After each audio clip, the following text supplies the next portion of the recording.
The grand terminus station floated in the darkness of space like a giant wheel of light. Inside its massive halls, representatives from 12 different alien species gathered for what they thought would be a simple meeting. They had done this thousands of times before. A new species would arrive, sign the papers, and join the Galactic Council.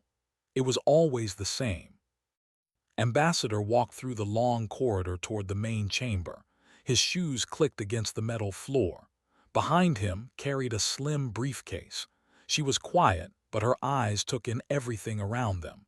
The aliens they passed looked at the two humans with curiosity and something else. Maybe it was pity. The chamber doors opened with a soft hiss. Inside, the room stretched up so high that could barely see the ceiling. 12 massive seats formed a semicircle, each one holding a different alien species. Some looked like giant insects. Others were covered in scales or fur. One appeared to be made of living crystal that glowed with soft blue light. In the center seat sat the council speaker. His reptilian face showed no emotion as he watched the humans enter. Next to him, the ancient counselor clicked his mandibles together. They had been on the council longer than most species had been exploring space. "Welcome, humans of Earth," said. His voice came out smooth and cold. "We are pleased that you have accepted our invitation to join the Galactic Council," and took their seats at a small table facing the massive council. The table made them look like children sitting before adults. That was probably the point. "We have prepared the integration accords for your review," continued. A holographic document appeared in the air between them. It scrolled and scrolled, page after page of dense text. "This is the agreement that all member species have signed. It ensures peace and prosperity for everyone." Opened her briefcase and pulled out a small device. She pressed a button, and the holographic document itself to their system. She began reading, her eyes moving faster and faster across the text. 40,000 pages. That's how long the document was. The other counselors watched with patient expressions. They had time. They always had time. Sat back in his chair and crossed his arms. He didn't need to read it. They had already seen this document weeks ago, back on Earth. The entire government had reviewed it. Military leaders, economists, scientists, and politicians had all read through every single page. The terms were clear. If humanity joined the council, they would have to give up almost everything that made them independent. All military ships except small patrol craft would be destroyed. Every trade dispute would be decided by the council. Human colonies could only be built where the council allowed, and only with limited populations. Council species would have special rights in human territory, and humanity would pay 30% of Earth's entire economic output for the next 50 years as an integration fee. In return, humanity would get protection and guidance from the elder species. Finished reading, she looked at and gave a small nod. Stood up. "We decline," he said. The chamber fell silent. Even the soft humming of the station's system seemed to stop. His eyes narrowed. "I'm sorry, could you repeat that?" "We decline," said again, his voice clear and steady. "All of it. Earth will not be joining the Galactic Council under these terms." Counselor, a large amphibious creature, leaned forward. "You misunderstand the process, human. This is not a negotiation. These are the standard terms that all species accept." "Then we're not a standard species," replied. Clicked his mandibles rapidly, a sound that the translator turned into laughter. "Young one, you cannot simply refuse. This is how civilized species behave. Surely you wish to propose modifications to the terms." "No modifications," said, standing beside. "We're not negotiating. We're informing you of our decision. Humanity will chart its own course." His calm expression finally cracked. Confusion spread across his face. But this is impossible. You need the council. Without our protection, you will be vulnerable. Without our trade networks, your economy will suffer. Without our guidance, you will make mistakes that could destroy you." "Maybe," said, but they'll be our mistakes to make and our victories to earn. This is foolishness, slammed his webbed hand against his armrest. You are a young species, barely 3 cycles since we discovered you. You know nothing of the dangers that exist in this galaxy. Then we'll learn, said simply. High Mediator, the energy being, spoke for the first time. Its voice sounded like wind chimes. Please, humans, reconsider. The Council has maintained peace for over 2,000 years. We have experience that you lack. We can help you avoid the mistakes that destroyed previous civilizations. Smiled, but it wasn't a friendly smile. Peace through submission isn't peace. It's just slow surrender. How dare you? Rose from his seat. The Council has brought prosperity to hundreds of worlds. We have ended wars, prevented famines, and guided species to heights they never could have reached alone. At what cost? Asked. Freedom, independence, the right to make our own choices. Freedom is chaos, said. Order is what brings true prosperity. Then you and we have very different definitions of prosperity, replied. He nodded too. She reached into her briefcase and pulled out a thin data chip. She walked forward and placed it on the table in front of the Council. What is this? Asked. A list of star systems that humanity will be colonizing over the next 10 years, said. We're providing it as a courtesy, so there are no misunderstandings about our territorial claims. Downloaded the file. His eyes grew wide as he read. These systems, several of these are in Council-protected zones. You cannot simply claim them. We're not asking permission, said.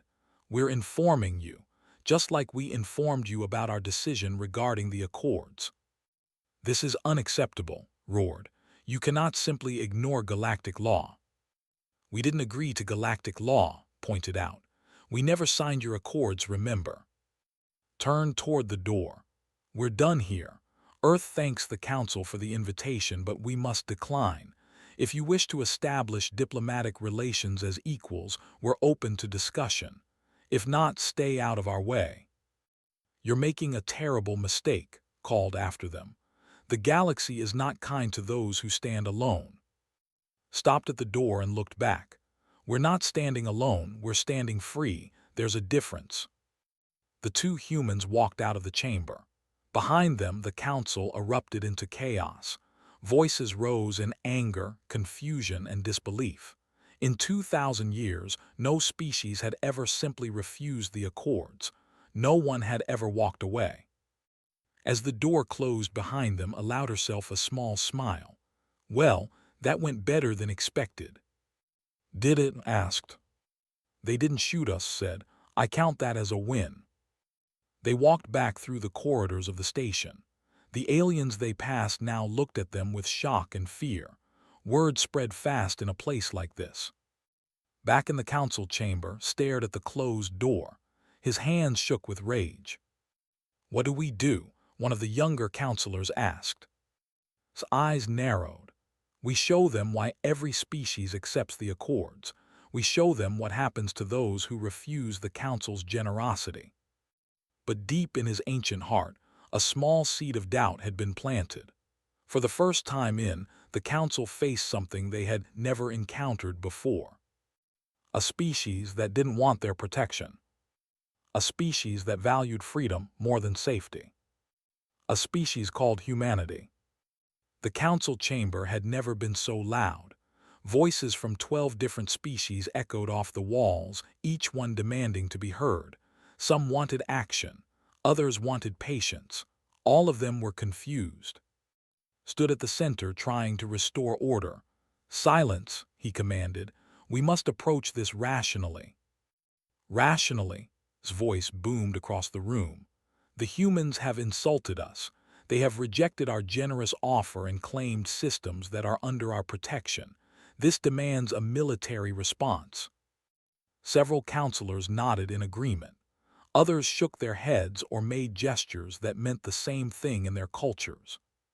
Counselor, one of the younger members, raised a tentacle. Perhaps we should ask ourselves why they refused.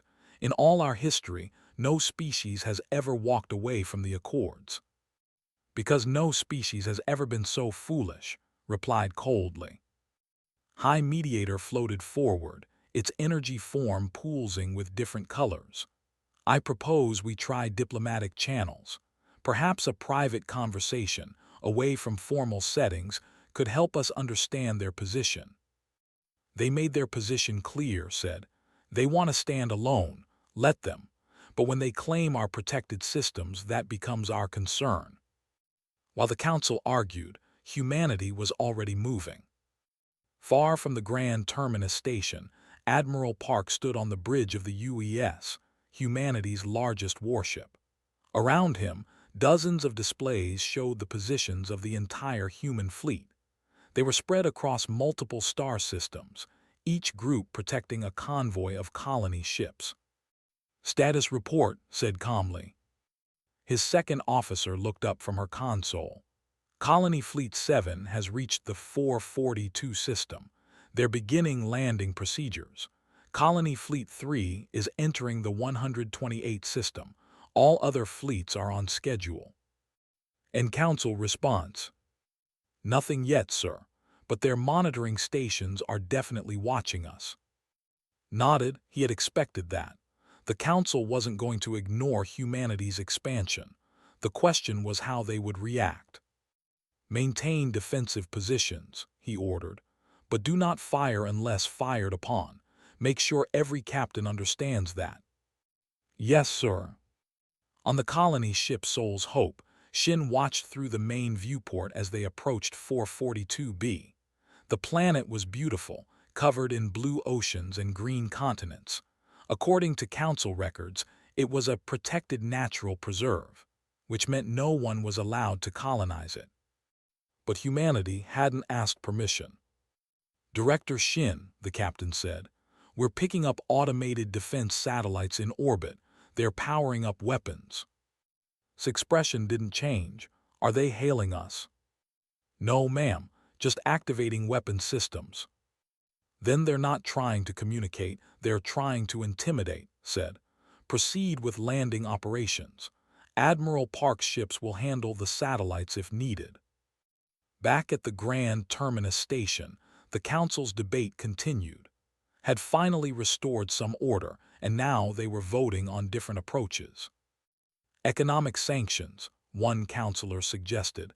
"Cut them off from our trade networks. They'll come begging to join within a year." "Will they?" asked. They seemed prepared for that possibility. And was right. At that very moment, human trade ships were visiting dozens of systems, including several that belonged to council members. But they weren't going through official council channels. They were making direct deals with local governments and businesses. On the outer world of Prime, a human freighter captain named Minyu Bei was concluding a trade agreement with the local governor. "You understand this violates council trade regulations," the governor said nervously. He was a small, furry creature that looked almost like a cross between a fox and a rabbit. "We're not part of the council," Minyu said cheerfully, "so their regulations don't apply to us. We're offering fair market prices for your minerals, better prices than you get through council quotas." The governor's ears twitched. 30% better. 35% better, Minyu corrected, "and we'll take as much as you can produce. No quotas, no restrictions." The governor looked at the contract on his data pad. His world had been struggling under council trade quotas for years. They could produce far more minerals than the council allowed them to sell. The rest just sat in warehouses, worthless. "If the council finds out," the governor began. "They'll what?" Minyu asked. "Fine you, tax you more, they're already doing that. This is just business between free traders.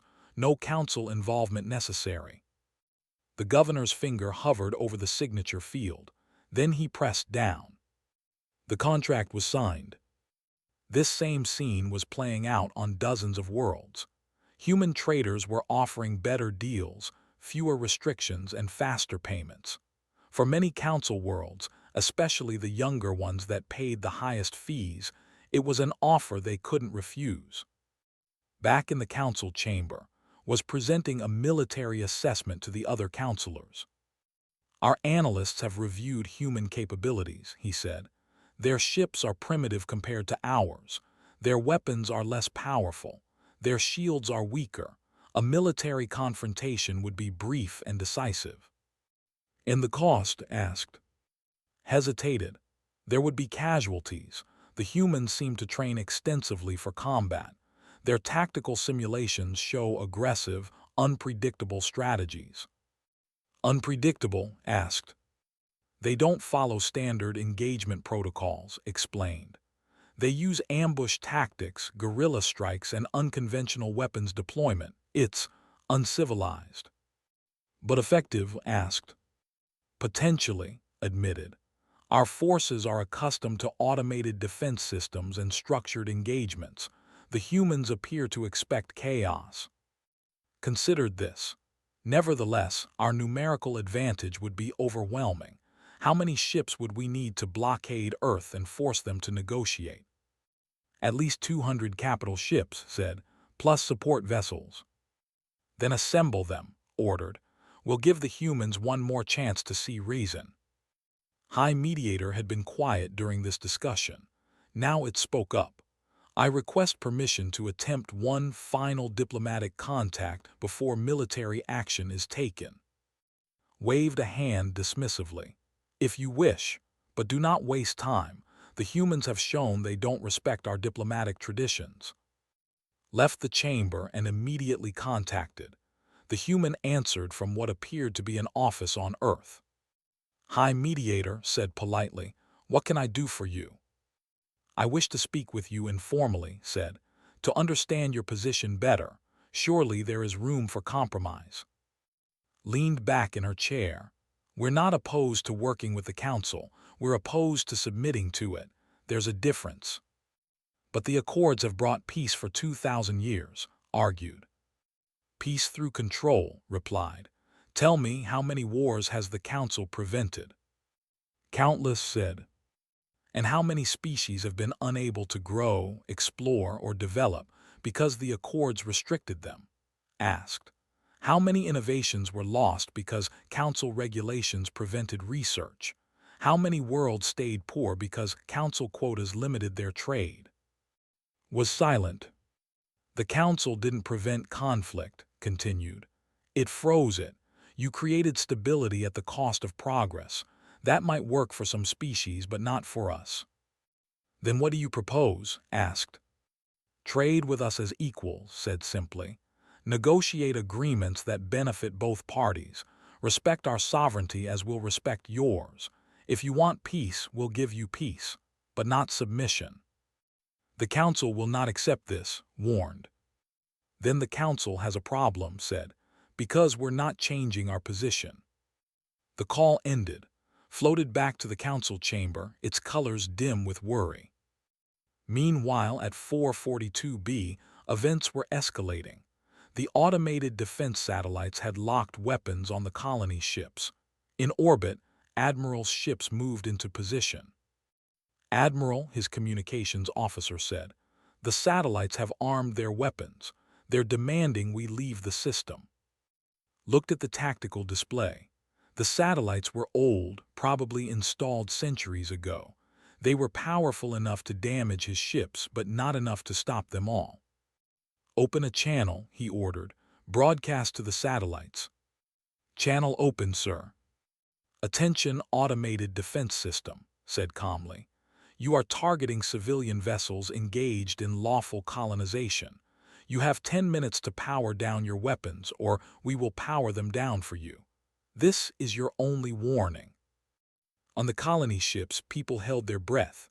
On the Council, monitors watched with growing alarm. The satellites didn't respond. They couldn't. They were just machines following ancient programming. 8 minutes passed, then 9.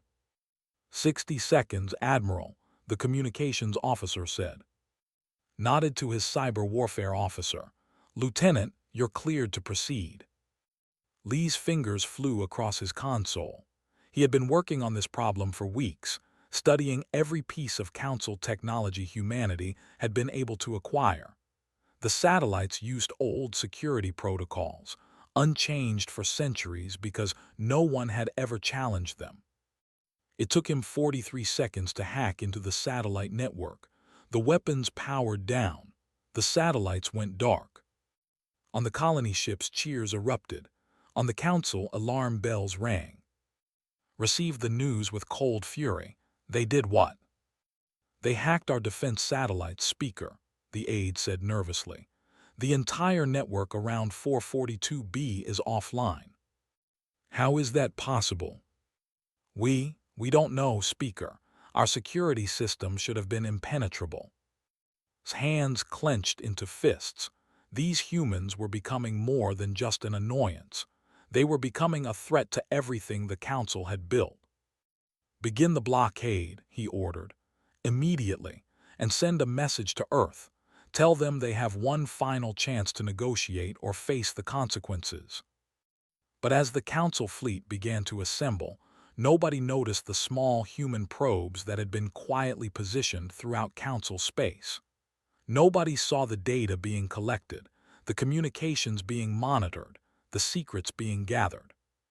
Humanity was preparing for the council's next move, and when it came, the galaxy would never be the same.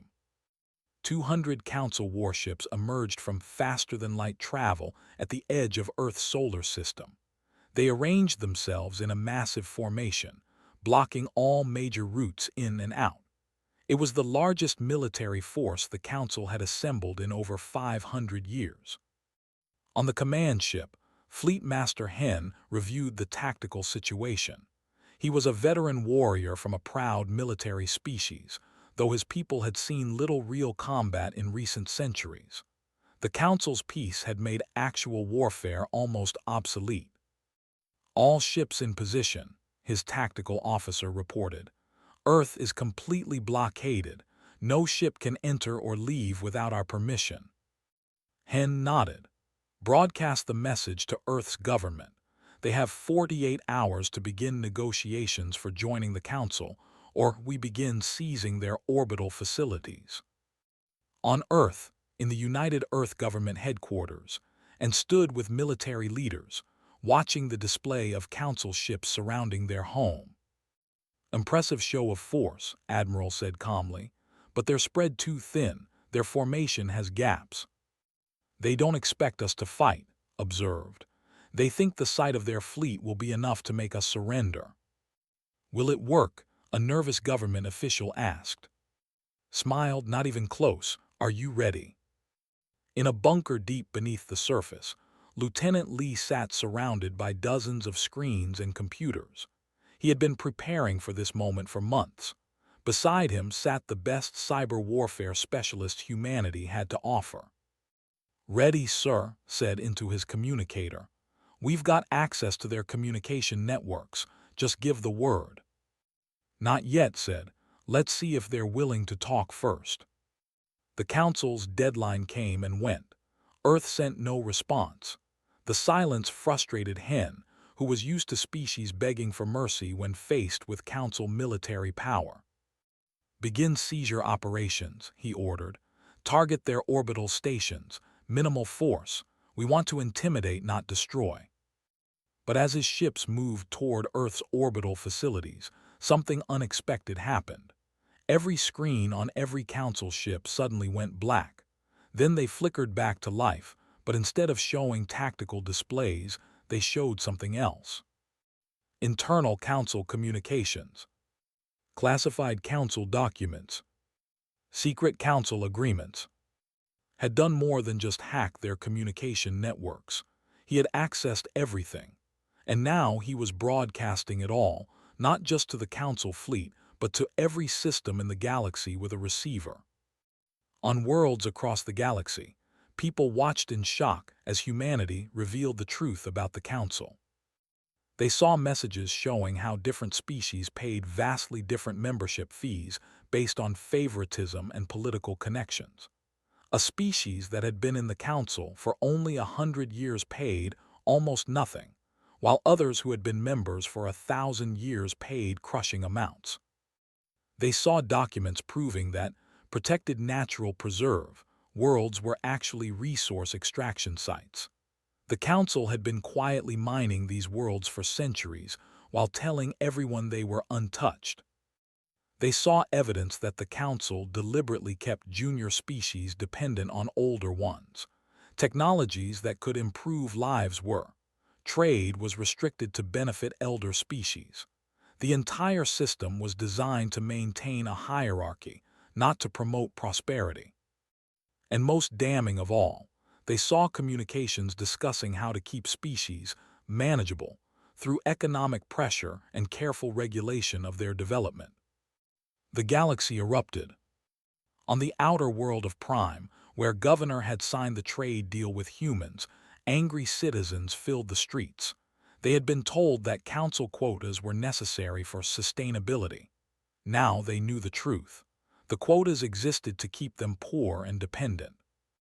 On the industrial world of Vex, workers watched as proof emerged that their production capabilities had been intentionally limited. They could have been 3 times more productive, but council regulations prevented it. Not for safety, not for quality, simply to maintain the existing power structure. On dozens of council worlds, governments were facing crisis. Some tried to deny the authenticity of the documents, but had been thorough. Every document was with encryption keys, timestamps, and author signatures. There was no way to deny it. In the council chamber, chaos reigned. Councilors screamed at each other. Accusations flew. Some claimed the documents were fake. Others demanded to know who had authorized the policies revealed in them. Tried desperately to restore order, but his voice was lost in the noise. Councilor stood and waited for quiet. Gradually, the chamber settled. Fellow councilors said quietly, "We can deny these revelations all we want, but they're true. We all know they're true. Some of us approve these policies. Others simply look the way, but none of us can claim innocence." "This is not the time for self-recrimination," said sharply. "The humans have committed an act of war by hacking our systems. We must respond." "With what?" asked. "The galaxy is watching. 3 junior species have already announced their withdrawing from the Council. 5 more are demanding immediate reforms. Our authority is crumbling by the hour." Back at Earth's blockade, Fleet Master Hen was dealing with his own crisis. His crews were reading the same documents everyone else was seeing. Discipline was breaking down as soldiers questioned why they were threatening Earth when their own governments had been lying to them for centuries. "Fleet Master," his communications officer said nervously, "we're receiving a transmission from Earth." "Put it through," Hen ordered. Admiral's face appeared on the screen. Behind him, stars and planets were visible through large windows. "Fleet Master Hen said respectfully, "I'm sure you and your crews have seen the information we've released.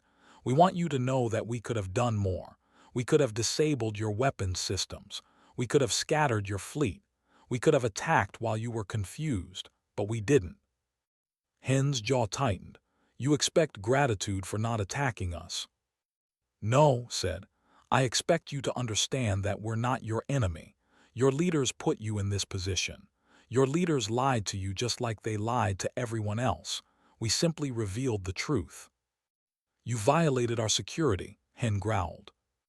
"Yes," admitted. "And we'll do it again if we have to, but we'd prefer not to. We'd prefer to simply go our separate ways. You return to your worlds and we continue building ours. No bloodshed, no war." "The Council will never allow that," Hen said. "The Council doesn't get to allow or forbid anything to us," replied. "We're not their subjects, and after today, I suspect many of your member species will be questioning whether they want to be subjects either." The transmission ended. Hen sat in his command chair, thinking. He was a soldier, trained to follow orders, but he was also intelligent enough to see what was happening. The council he had served faithfully for his entire career had been built on lies. On Earth, in the government headquarters, celebrations were beginning. The plan had worked even better than expected. 3 species have withdrawn, reported, reading incoming messages. 5 more are demanding reforms. The Council's authority has taken a massive hit. It's not over, warned. Won't give up easily. He's invested his entire existence in maintaining the Council's power. He was right, and the Council chamber was making a desperate decision. Activate the stellar nullifier, he said quietly. The chamber fell absolutely silent. You can't be serious, said, its colors flashing with alarm. They've left us no choice, said. If we don't demonstrate real power, the Council will collapse. The stellar nullifier will destroy Earth's sun. It will be a clear message to every species in the galaxy about the price of defying us. That's genocide, said, horror in their voice. Billions will die. Billions will be saved, countered. When every other species sees what happens to those who rebel, order will be restored. It's a terrible price, but a necessary one. I won't allow it, said. You don't have a choice, replied. He input his authorization codes. The ancient weapon, hidden in a secret facility for 3,000 years, began to power up. But on Earth was watching everything. The moment the stellar nullifier began its activation sequence, alarms went off across his screens. We've got a problem, he said into his communicator. They're activating a weapon called the stellar nullifier. According to the data I'm seeing, it's designed to destabilize stars. Can you stop it? Asked. Not directly, said. It's on a completely isolated system, but I can do something else. His fingers flew across the keyboard. Within minutes, every detail about the stellar nullifier was uploaded to public networks across the galaxy. Its location, its specifications, its history, even the complete technical schematics. And a message from broadcast to everyone. People of the galaxy, his voice said. The Council has just activated an ancient weapon capable of destroying entire star systems. They plan to use it against Earth as punishment for revealing their corruption. We could have kept this weapon secret. We could have tried to steal it or disable it. Instead, we're sharing everything we know about it. The schematics are now public. Any species with sufficient technology can build one. The Council's ultimate weapon is no longer theirs alone. The message continued. The Council threatens us with mutual destruction, so we offer them mutual opportunity. They can destroy Earth and prove they're the tyrants we've shown them to be, or they can choose a different path. A path where we all work together as equals, not as masters and servants. This image looked directly at the camera. Speaker, you have a choice to make. Fire your weapon and watch the galaxy turn against you, or shut it down and join us in building something better. The choice is yours, but choose quickly. You have 1 hour. The transmission ended. In the Council chamber, stared at the screen in shock. His ultimate weapon, his final guarantee of power, was now worthless. If he used it, 40 other species would have the ability to build their own within months. Mutual assured destruction. The very concept that had once prevented wars had just been handed to everyone. You see now, said quietly. They're not afraid of us, they never were, they're just refusing to be controlled. His hand hovered over the deactivation switch. Every instinct told him to press the button, to teach humanity a lesson they would never forget. But his rational mind knew the truth. If he destroyed Earth, the Council would fall within days. Every species would see them as monsters. Wars would erupt across the galaxy. Everything he had worked to preserve would be destroyed. His hand moved to the deactivation switch and pressed it. The stellar nullifier powered down. He slumped in his seat, suddenly looking very old and very tired. Send a message to the human fleet, he said quietly. Tell them we're withdrawing our forces to discuss alternative arrangements. In Earth orbit, as the Council fleet began to retreat, allowed himself a small smile. They blinked, he said. Phase 1 complete, said. Now comes the hard part, actually building something better. But that would have to wait, because across the galaxy, something unexpected was happening. Species that had been oppressed by the Council for centuries were starting to think for themselves, and once that process started, there was no stopping it. The Galactic Council was dying, not all at once but slowly, like a tree with rotting roots. Every day brought news of another species withdrawing or demanding changes. The carefully constructed system that had lasted 2,000 years was falling apart. On the Council, emergency sessions ran day and night. The chamber that had once been a place of dignified debate had become a battlefield of shouting and accusations. Tried to maintain control, but his authority was slipping. The revelation of the Council's corruption had damaged him personally. Many counselors now openly questioned his leadership. Counselor had become the voice of reform. More and more members gathered around them, demanding that the Council adapt or dissolve. And his faction refused to give up. They believed that only force could restore order. They plotted in secret, planning one final strike to show the galaxy that the Council still had power. But the biggest change was happening outside the Council entirely. On Station, a neutral trading hub, Han stood before representatives from 7 different species. All of them had recently withdrawn from the Council or were considering it. "Thank you for coming," said. She was young for a diplomat, but she had a gift for making people feel heard. "We're not here to replace the Council. We're here to build something different." A delegate from Prime leaned forward. "What exactly are you proposing?" "The Free Colonies Alliance," explained. "A voluntary association based on mutual benefit, not forced compliance. No mandatory fees, no territory restrictions, no hierarchy, just free species working together because it makes sense." "How would disputes be resolved?" another delegate asked. "Negotiation between the parties involved," said. "If needed, voluntary mediation, but no forced judgments, no council making decisions for you." "That sounds like chaos," a nervous delegate said. "Maybe," admitted, "but it's free chaos, and I'll take that over ordered slavery any day." Slowly, one by one, the delegates began to nod. Meanwhile, on Earth, was preparing to make an announcement that would shake the galaxy again. She stood in a laboratory surrounded by equipment that looked impossibly advanced. Behind her, a device hummed with power, displaying a live video feed from a human colony ship 20 light-years away. "Ladies and," said to the cameras, "for centuries, the Council has claimed that faster-than-light communication is impossible. They said it violated fundamental laws of physics. They were wrong." She gestured to the screen. "This is a live feed from the colony ship Dawn, currently in the Tau system. There's no delay, no lag. We can talk to them as if they were in the next room." The implications spread across the galaxy like wildfire. If humanity had FTL communication, the Council's monopoly on information was broken. Species could coordinate across vast distances instantly. The Council couldn't control what people knew anymore.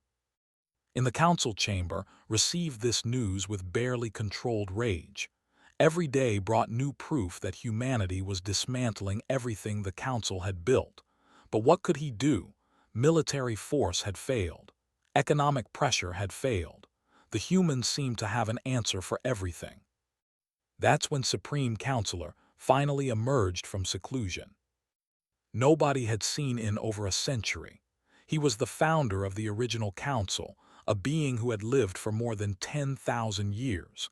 Most counselors thought he was dead, but he had simply been watching, waiting, observing. Now he stood before the Council and even fell silent.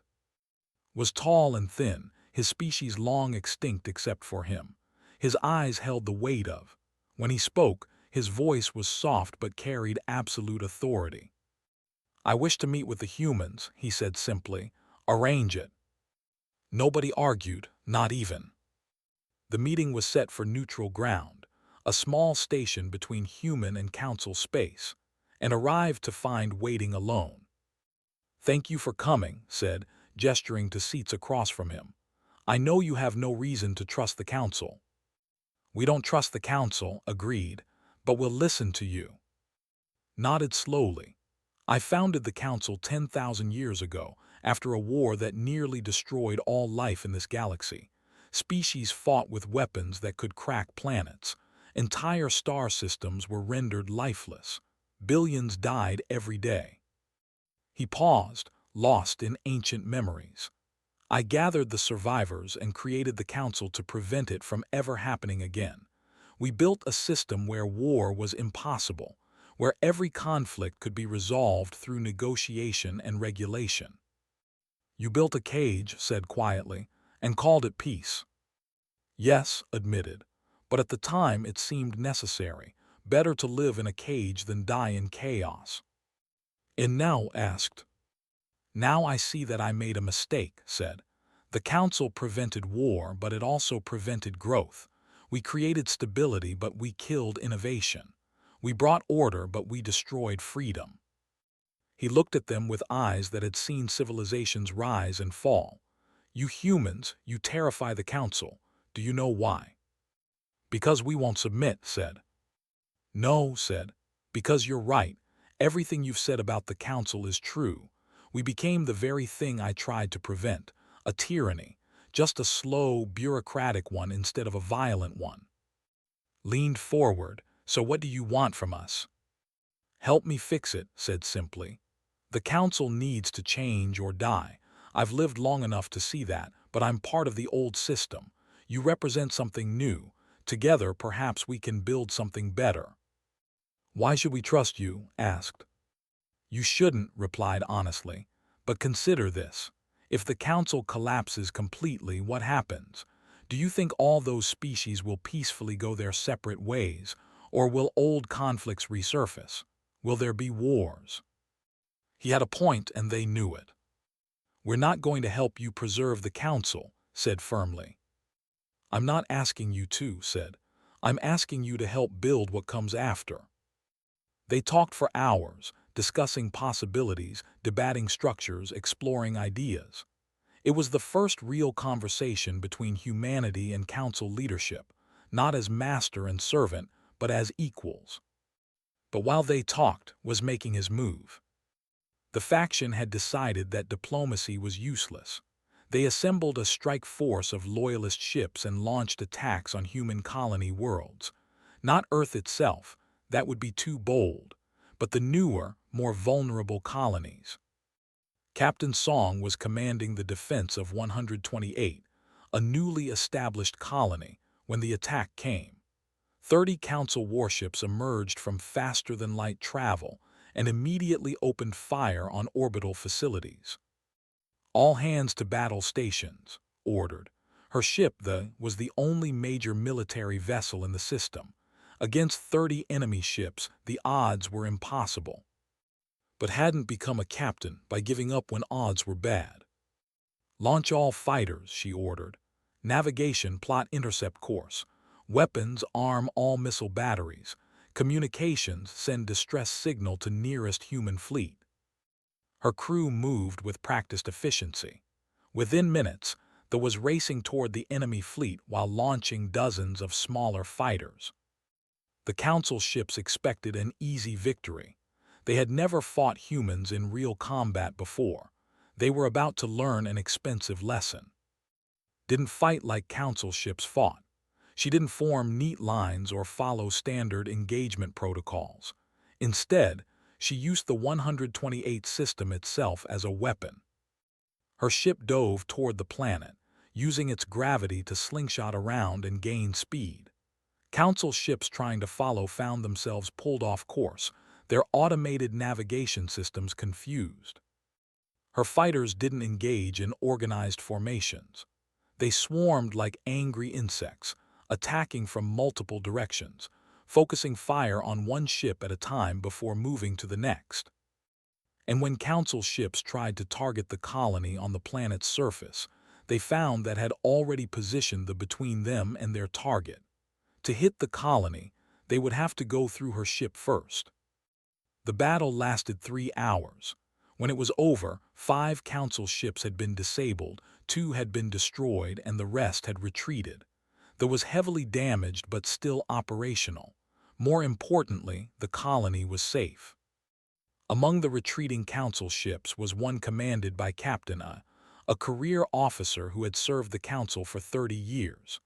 But watching the battle, seeing the incompetence of his own side and the skill of the humans, something broke in him. His crew had been poorly trained, their tactics outdated, their equipment maintained by automated systems nobody really understood anymore. The council had become so dependent on technology that they had forgotten how to actually fight. The humans were different. Every crew member knew their job. Every tactic was practiced and refined. They fought like people who expected to face challenges, not people who assumed technology would solve everything. That night, made a decision. He sent an encrypted message to Admiral, offering to defect along with his entire squadron. He wasn't alone. Other council officers were making the same choice. Back on the neutral station, received news of the attack and the battle while still talking with. "This is doing," said, his expression dark. "The refuse to accept that the old ways are over." "Can you stop them?" asked. "No," admitted. "I've been away too long, has actual power now, but I can try." He stood to leave, then paused. "You asked earlier why you should trust me. Here's your answer. I'm going to return to the council and argue for peace. Will likely have me arrested or worse. I'm doing it anyway because it's right." Stood and extended his hand. "Then we'll do what we can to help." Took his hand, the gesture feeling strange between beings from such different species, but meaningful nonetheless. "Thank you," said, "for showing an old fool that there's still hope." He left the station and returned to the council. Just as he predicted, had him arrested the moment he arrived. "You've been consulting with the enemy," accused. "You're a traitor to everything the council stands for." "The council stands for nothing anymore," replied calmly. "It's become exactly what I tried to prevent, and I won't let you destroy what's left of it through pointless war." Had locked away in a high-security facility. Then he declared martial law across all council space and ordered a full military assault on human territory. The galaxy stood on the edge of total war. Everything that came next would determine whether the council's end would bring new peace or new chaos. Stood in the council's war room, surrounded by tactical displays showing the positions of military forces across the galaxy. He had declared total war on humanity and its allies. This would be the decisive moment that restored the council's authority. "All fleets are in position," his military coordinator reported. "We have overwhelming numbers. The humans cannot possibly win." "Then begin the assault," ordered. "But remember, I want minimal casualties. We're not trying to destroy them. We're showing them the price of defiance." But didn't understand humans. He thought they would fight like council species fought, with organized fleets meeting in prearranged battles. He was wrong. Admiral sat in his command center, reviewing the same tactical displays, was watching. He could see the council fleets moving into attack positions. They were using standard formations, predictable patterns, exactly what he had expected. "Phase 1, he said calmly. "Begin evacuation." Across 36 human colony worlds, evacuation procedures that had been practiced for months went into action. Civilian populations were loaded onto transport ships and moved to safe systems. Within hours, the colonies were empty except for military personnel. When council forces arrived at these worlds, they found no civilians to threaten, just empty settlements and defensive positions. "What are they doing?" demanded when he received the reports. "They're evacuating ahead of our advance," his coordinator explained. "There's no one to threaten." Then destroy their military positions. But that was harder than expected. The human defenses weren't centered on protecting cities anymore. They had spread out, hidden in asteroids, concealed in orbital debris, buried deep underground. Council forces that tried to root them out faced constant guerrilla attacks. Meanwhile, and his cyber warfare teams launched their own assault. They didn't attack weapon systems. That would make the Council ships desperate and dangerous. Instead, they attacked everything else. Navigation systems became unreliable. Communication networks experienced strange delays. Food replicators produced meals that tasted terrible but were technically safe. Environmental controls made ships slightly too cold. Lights flickered randomly. None of it was dangerous. All of it was annoying. Council crews, already uncertain about fighting this war, became increasingly frustrated. Morale dropped daily. At the same time, humanity made sure everyone in the galaxy knew what was happening. Broadcasts showed Council forces attacking empty colonies while civilians were safely evacuated. They showed human forces defending themselves, but deliberately avoiding killing Council soldiers when possible. C's voice said in one broadcast, "They claim we're the threat, but we're not trying to destroy them. We're just refusing to submit. Who's really the aggressor here?" The question resonated across the galaxy. In the high-security facility where was imprisoned, the ancient being waited patiently. He had lived 10,000 years. He could wait a little longer. Then one night, the prison security system suddenly malfunctioned. Doors opened. Guards found themselves locked in their own quarters. By the time anyone realized what was happening was gone. Smiled as he watched the successful extraction from his console on Earth. "Welcome back, sir," he said to the encrypted channel. "We have a shuttle waiting for you." Made his way to the shuttle and escaped the council. Within hours, he was addressing the reformist counselors who had gathered in secret. "The time for waiting is over," told them. "Has gone too far. We must act now to save what can be saved." "What do you propose?" Counselor asked. "We formally separate from the council," said. "We declare actions illegal and establish a new coalition. Those who wish to join us can. Those who don't are free to stay with." "That would be civil war," warned. "It's already civil war," replied. "We're just making it official." The reformist counselors voted. The decision was unanimous.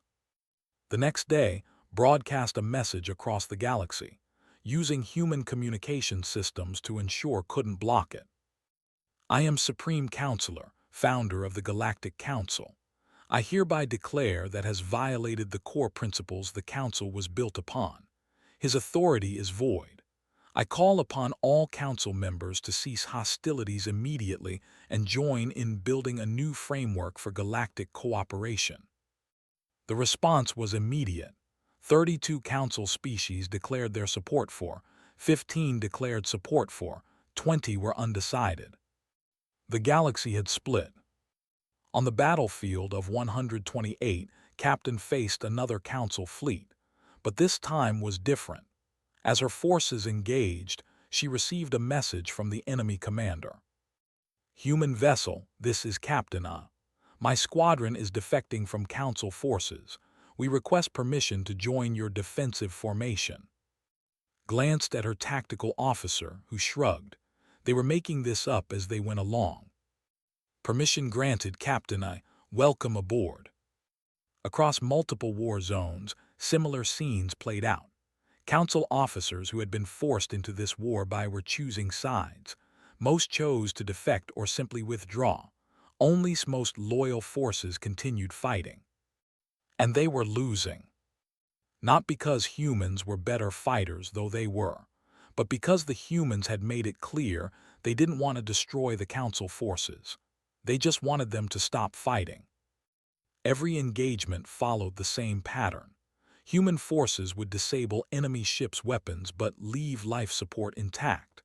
They would offer surrender terms that were remarkably generous, and they would broadcast everything, showing the galaxy that they fought with honor and restraint. Grew more desperate. He ordered increasingly aggressive tactics, but his commanders refused. Some resigned. Others simply ignored the orders. finally made his last stand at the council itself. He gathered the last of his loyal forces, about 40 ships, and prepared to defend the planet to the end. "They're fortifying the council," Admiral reported to, "is daring us to attack." "Then we won't attack," said. "We'll surround it and wait." "That could take months," pointed out.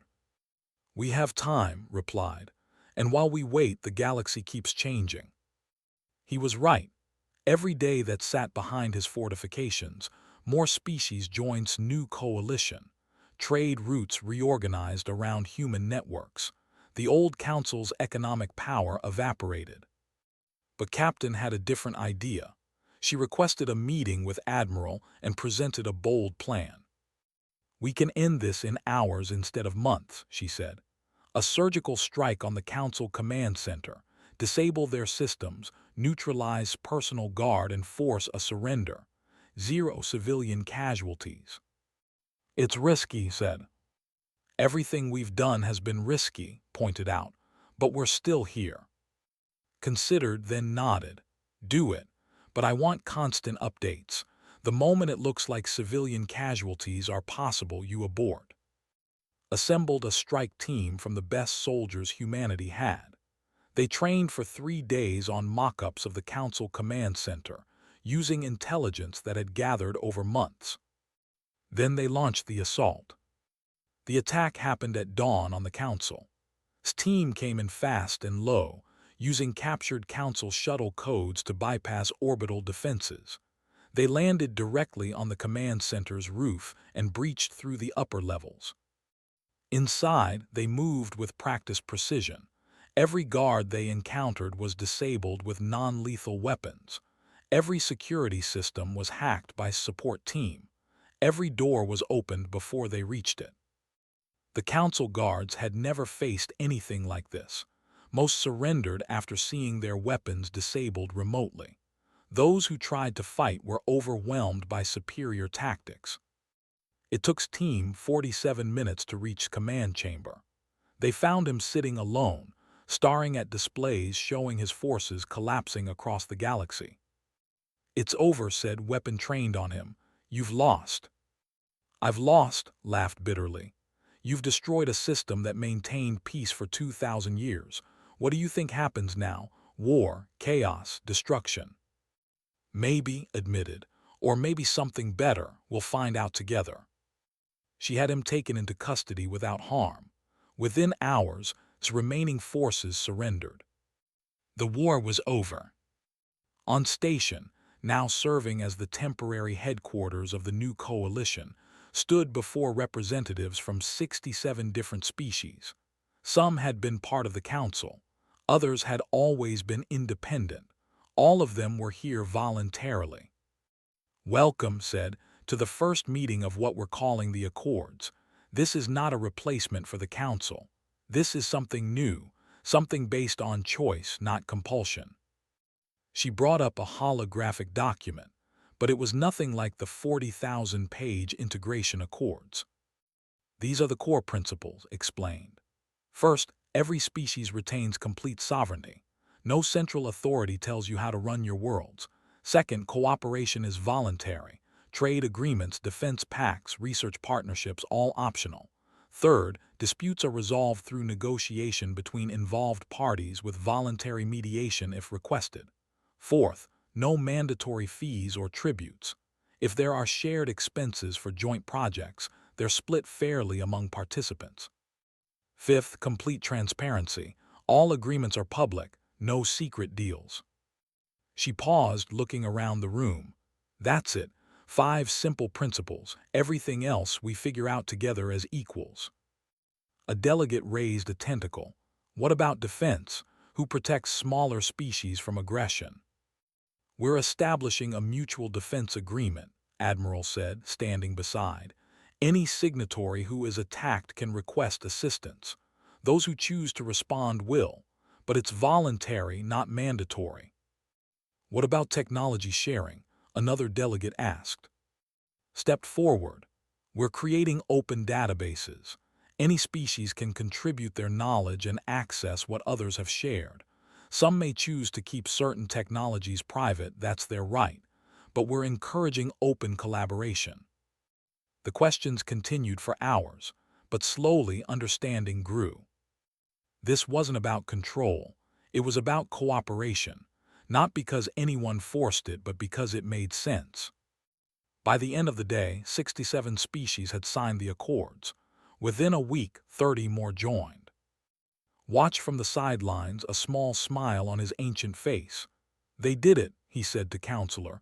They actually did it. They asked, you helped. I provided knowledge, said. They provided courage, there's a difference. On Earth, 1 year after humanity had first rejected the Council's ultimatum, stood before the United Earth government, giving his final report. The accords are working, he said. Trade between member species has increased by 400%. Scientific collaboration has led to breakthroughs in energy production, medicine, and faster-than-light travel. And most importantly, there have been 0 military conflicts between signatories. What about the holdouts? A government official asked. The species that didn't join.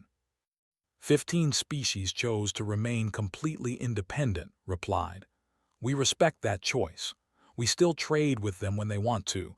We don't threaten them or pressure them. 3 of them have recently applied to join, seeing the benefits. And he's under house arrest on his, said. Decided against a trial. He said was a product of a flawed system, not a monster. He'll live out his days quietly. The official nodded. So humanity changed the galaxy. No, corrected. We just gave the galaxy permission to change itself. All those species wanted freedom. They just needed someone to say it was possible. Later that day, met with Admiral and the rest of the team that had made it all possible. They stood on a balcony overlooking the city, watching ships take off toward the stars. So what do we do now? Asked. Now we keep our promise, said. We build, we explore, we grow, but we do it our way, free. Smiled. They asked me once why we rejected their diplomacy. I told them we didn't reject diplomacy. We rejected submission. Real diplomacy happens between equals. And now, asked. Now we show them what free people can accomplish when they work together because they choose to, not because they're forced to. Above them, a massive colony ship rose into the sky, heading toward a distant star. Aboard were families from a dozen different species, all choosing to build something new together. The Council had maintained peace through control for 2,000 years. It had ended in stagnation and corruption. Humanity had offered the galaxy something different. Not perfect peace, but honest cooperation. Not guaranteed safety, but genuine freedom. Not ancient wisdom, but fresh courage. And the galaxy had chosen it. As Admiral watched another ship depart, he thought about how far they had come. You know what's funny, he said. They thought we were rejecting them. We were just refusing to be anyone's subordinates. Turns out, added, that's what everyone wanted. They just needed someone to say it first. The sun set over Earth, but across the galaxy, a new dawn was rising. Not one imposed by ancient powers, but one chosen by free people deciding their own destinies. And humanity, stubborn and independent as always, stood ready to face whatever came next, not as subjects of anyone's empire, but as equals among the stars.